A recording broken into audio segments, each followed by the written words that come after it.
La plus sage des femmes bâtit sa maison. La femme soutient corps et âme son mari.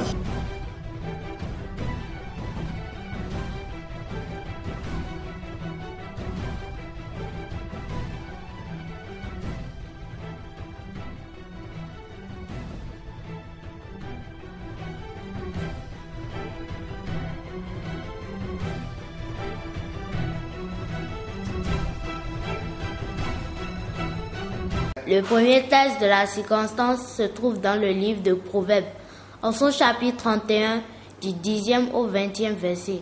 Proverbes 31, 10 à 20. Écoutons la parole de Dieu. Bien-aimés dans le Seigneur Jésus-Christ, bienvenue à notre chaîne La Voix de l'Éternel Dieu. Chaîne qui vous présente le thème de la semaine.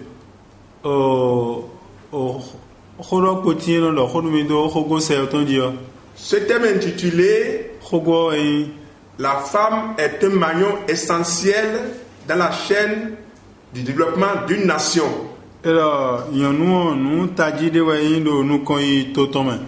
Ce thème a pour support les textes suivants.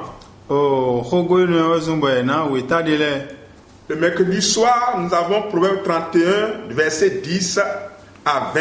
Mercredi soir, le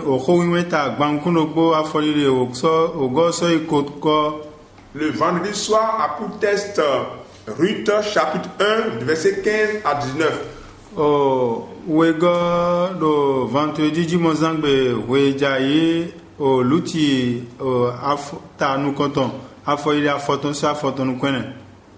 Pour le dimanche matin, nous avons les textes suivants.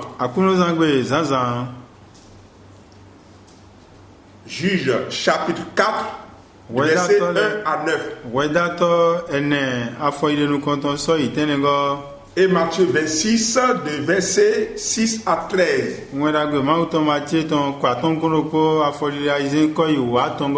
Le dimanche soir, nous avons le texte 1 Samuel chapitre 1, verset 9 à 18.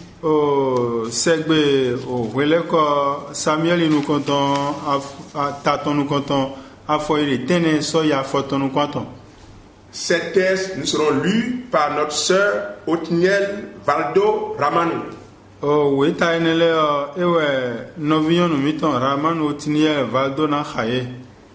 Le thème peut être reformulé de la façon suivante. Femme, pilier du développement. Le thème sera développé suivant le plan.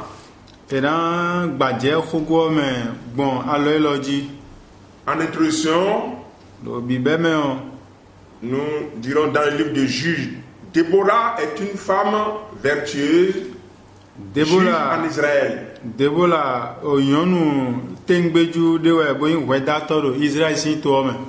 Elle est droitée comme la personne devant participer à la guerre pour la victoire. Dans le livre de Juges, chapitre 4, verset 8.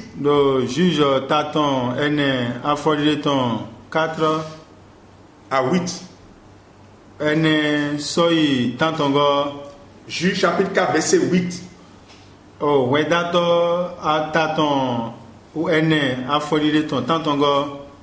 roi Balak lui dit, si tu viens avec moi, j'irai. Mais si tu ne viens pas avec moi, je n'irai pas. Elle répondit à Barak, j'irai bien avec toi, mais tu n'auras pas la gloire, car l'Éternel livrera cela à moi. La femme Déborah est un maillon essentiel dans la victoire d'Israël sur Cicéron.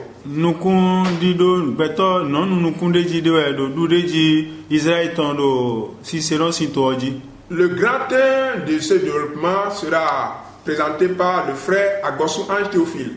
Akpa nous content, Rogoton, non vi miton, Agosu, Wena Timenumi. Il nous fera connaître la définition des mots suivants. Ewena Badje, au Rodile Sintime. Femme, Yonou, pilier au Dodo, et développement.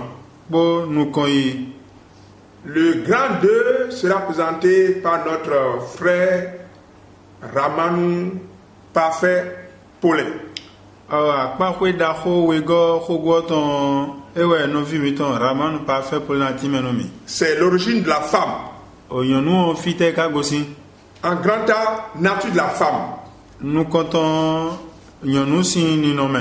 En grand B, occupation, Azoina noa. responsabilité, Nous gwenak pe nous comptons. devoir de la femme dans le ménage, Nous donnons blodo, Huegbeo, au travail, do azomeo, dans la société, do Bigple les tentions, à l'église do Agoumen, et en politique. to Hodi Dome.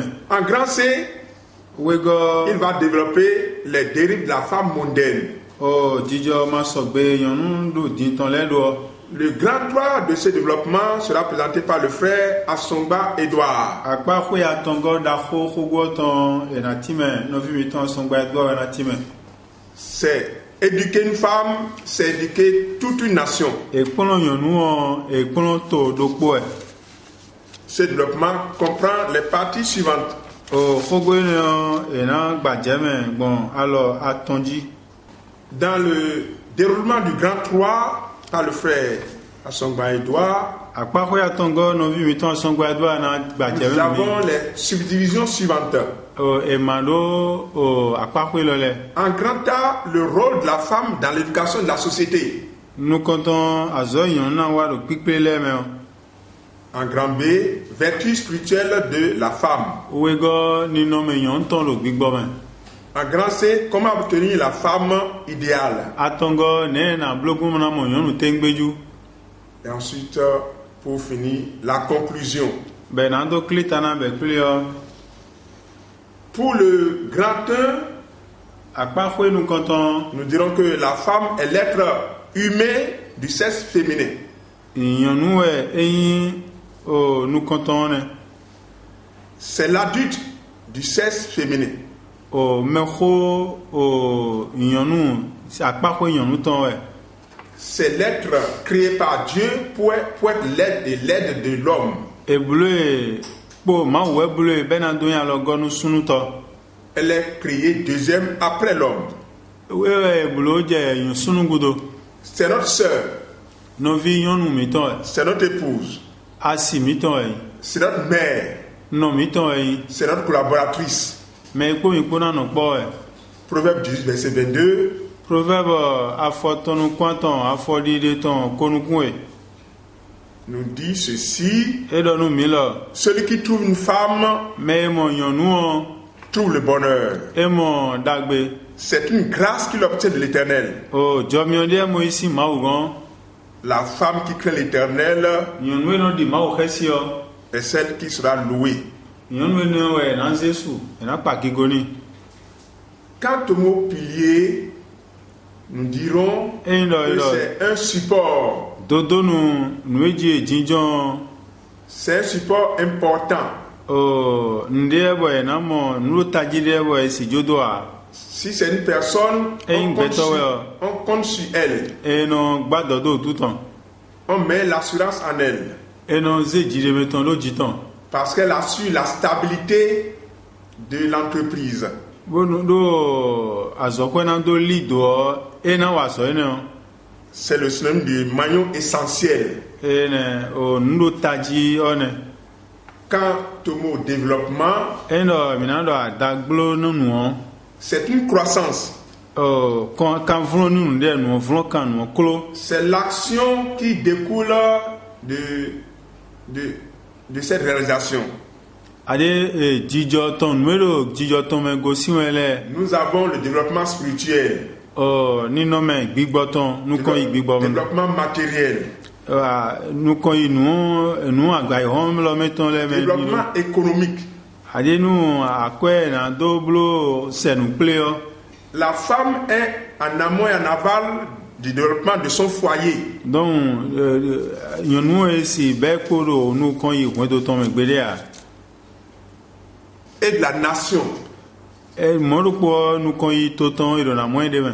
C'est pourquoi Proverbe chapitre 14 verset 1 nous dit. Proverbe tatɔn wɛnɛ afɔɖiɖe nu kɔntɔn lɔnu mi. La plus sage des femmes bâtit sa maison. Nyɔnu nunyɛtɔ hui wɛnɛ nu blo xoetɔn do. C'est déjà un développement à la base. Eno adavlɔ nu kɔn yi ɖe wɛ dondonu nu kɔn yi tɔn ɖe wɛ. Proverbe 12 verset 4 nous dit aussi. Oxowiwɛ wewe afɔɖiɖe enegɔ. Une femme de valeur est la couronne de son mari.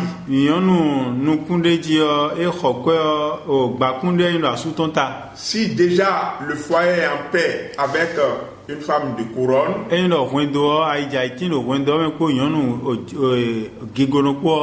c'est déjà le début du développement pour la nation. Les enfants seront bien éduqués, seront de bons citoyens qui vont participer au développement de la nation. Frères et sœurs dans le Seigneur Jésus-Christ, bien-aimés de l'ami de la chaîne, la voix de l'Éternel Dieu,